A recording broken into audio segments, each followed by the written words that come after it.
Hi everybody, welcome to my feedback video.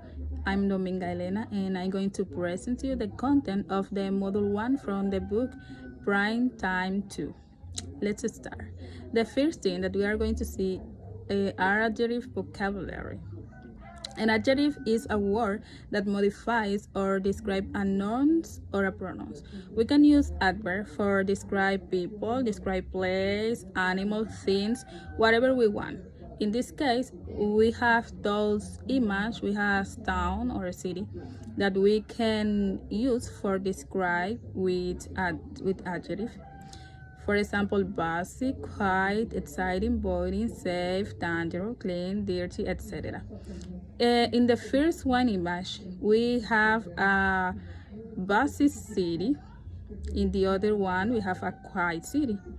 We have also a safe city and a dangerous city, and we have a modern city and a historical city or historical town.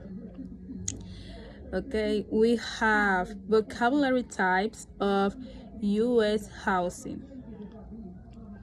The first one is an apartment building. Is a tall building which contains different apartments on different floors. The other one is in a single story home. Is a house. All of the bedrooms and living space will be on the same floor.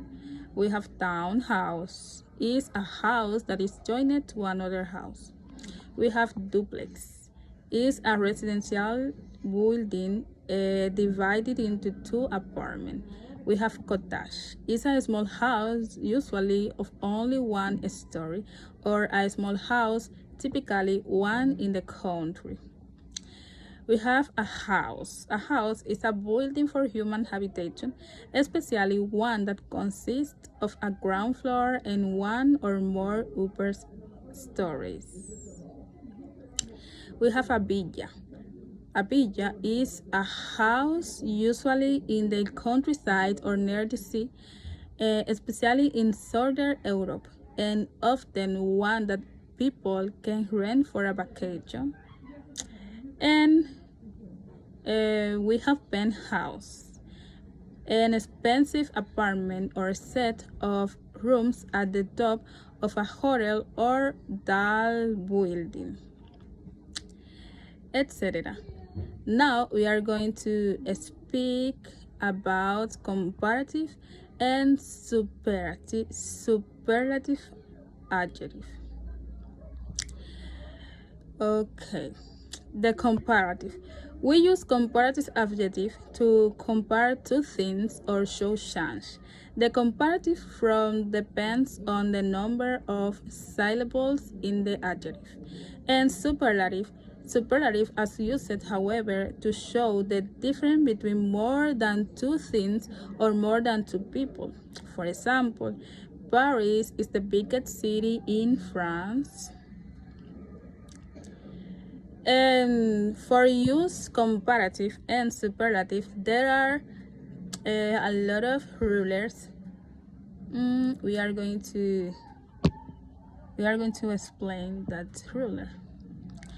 When we have an adjective with one syllable, we just add er for comparative or est for superlative. Example, strong. The first one is strong. For comparative, we say stronger. For superlative, we say superlative. And an example is, Luis is stronger than Marcos, but Alexander is strongest. Luis is stronger than Marcos, but Alexander is stronger. The other ruler is when we have consonant, vowels, consonant, we duplicate the last consonant and we add er for comparative or est for superlative. An example is big. For comparative, it will be bigger, and for superlative, biggest. An example is Anna's house is bigger than mine. Anna's house is bigger than mine, but my mother's house is the biggest. Is the biggest. When we have an adjective who end in the vowel e, we just add in comparative r and in superlative st. For example, large. In comparative, we say larger. In superlative, we say largest. An example is, this video is larger than the other one, but my video is the largest. When we have an adjective who ends in y, we change I for we change y for I, and we add in comparative er, and superlative we add st. est. For example, happy. In comparative we say happier, in superlative we say happier. And an example is, she is happier than her sister, but her mother is happiest. Other ruler is, when the adjective have two syllables, we just add in comparative er, in superlative est. In sometimes we can add more. For example, handle. In comparative we say handler. In superlative we say handers. An example will be, kids are handier than the adults. Kids are handier than the adults, but baby are handers. Other ruler is, when the adjective have three or more syllables, we add the words more before the adjective. For example, the word expensive. In comparative, we say more expensive. In superlative, we say most expensive. For example, this bag is more expensive than this other one, but my bag is the most expensive. And for n or to n, we have irregular form. Irregular form don't follow any rulers.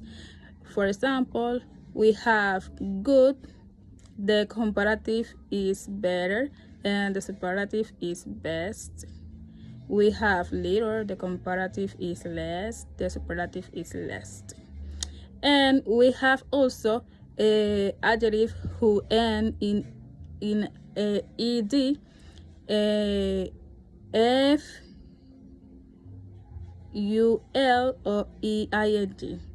These adverbs just we must add more or most, more for comparative, most for superlative before the adjective. For example, more interesting or most interesting, or we can say more depressed or most depressing. Okay, let's go to grammar, to the use can, could. We see here can, the verb can is a modal verb, and we can use can generally ability present, or for asks for permissions informal, to request something or possibility, offer to help someone, or not allowed.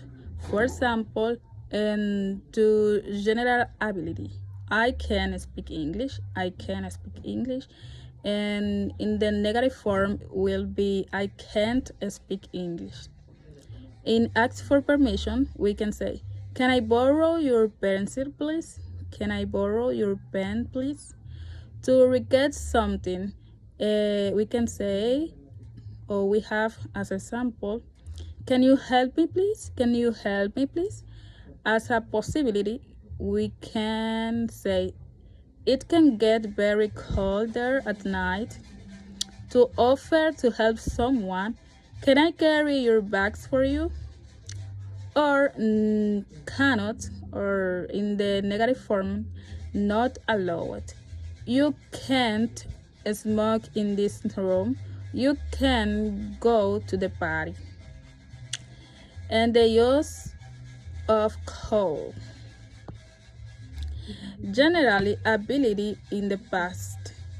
For example, I could play the piano when I was younger. I could play the piano when I was younger.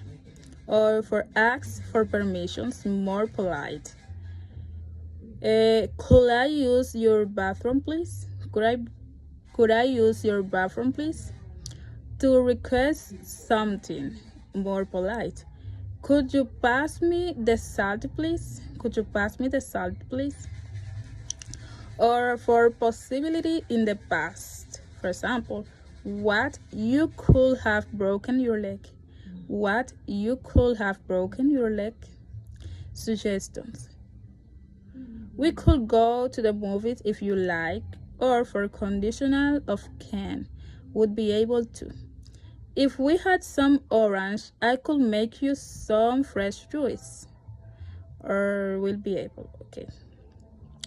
Now let's continue. We have and don't have. We can see here, they have to. Sometimes you need to do following a ruler.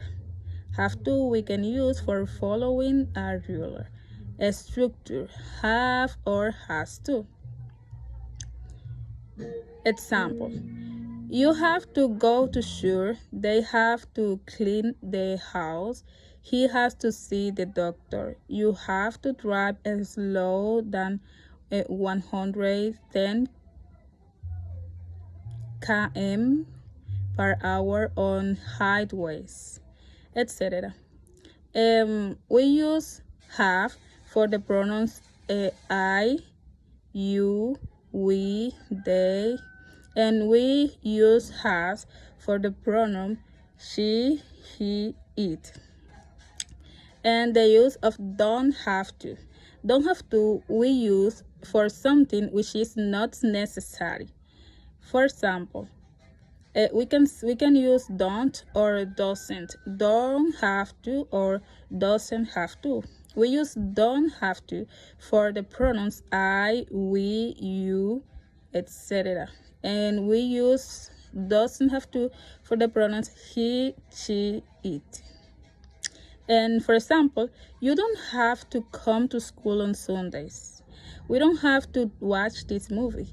She doesn't have to learn your language. They don't have to wear sweet. He doesn't have to take the exam. You didn't have to work for a salary. Didn't is the form, is the past form. We don't have to buy an egg, etc. Now we are to explain the verb, the use for the verb must or mustn't, don't have to or have to. Be careful. Okay, mustn't we use for it is prohibited. It is not allowed. It is important that you don't do something. For example, you must not drink that. It is forbidden to drink that. Don't drink that. It is not allowed. or you mustn't tell John. Don't tell John. You are not allowed to tell John. And the difference between mustn't and don't have, mustn't is for prohibit something. Something is not allowed. Something is not allowed, and don't have is something that you are not obligation, etc.